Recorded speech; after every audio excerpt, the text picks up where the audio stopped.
की राजधानी मॉस्को में 20 अक्टूबर को मॉस्को फॉर्मेट वार्ता हुई। इसमें अफगानिस्तान के मुद्दे पर चर्चा के लिए 10 देशों के प्रतिनिधि शामिल हुए। इस दौरान तालिबान और भारत के प्रतिनिधियों के बीच सीधी बातचीत हुई।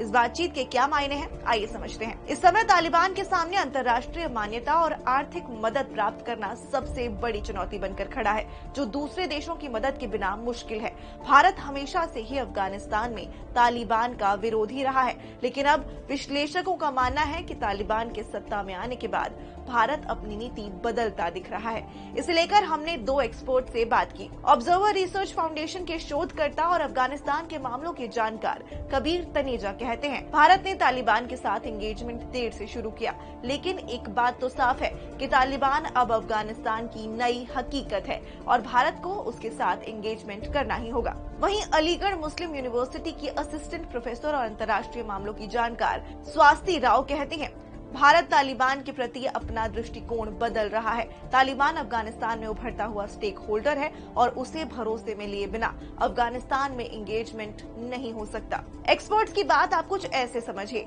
गनी बरादर जैसा तालिबान का बड़ा नेता रातों रात गायब हो गया। पाकिस्तान की खुफिया एजेंसी ISI के चीफ हामिद गुल काबुल पहुंचे और सरकार हक्कानी नेटवर्क के हाथ में आ गए। इससे ये तो साफ हो गया कि तालिबान ISI के प्रभाव में है, इसलिए अभी तक किसी देश ने तालिबान को मान्यता नहीं दी है। हालांकि जैसे अफगानिस्तान के लिए मान्यता जरूरी है, वैसे ही कई देशों के लिए अफगानिस्तान कई मायनों में जरूरी है। रूस और चीन के सुरक्षा हित अफगानिस्तान से जुड़े हुए हैं। इधर भारत भी जानता है कि चीन और पाक के तनाव के बीच एक और पड़ोसी से बैर लेना अच्छा फैसला नहीं होगा। अब सवाल ये कि भारत का तालिबान को लेकर क्या एंगल है। स्वाति राव बताती हैं, भारत के कई प्रोजेक्ट्स मध्य एशिया में चल रहे हैं, जहां जाने का रास्ता अफगानिस्तान से होकर गुजरता है। इधर पाकिस्तान और चीन के बीच नजदीकियां बढ़ रही हैं।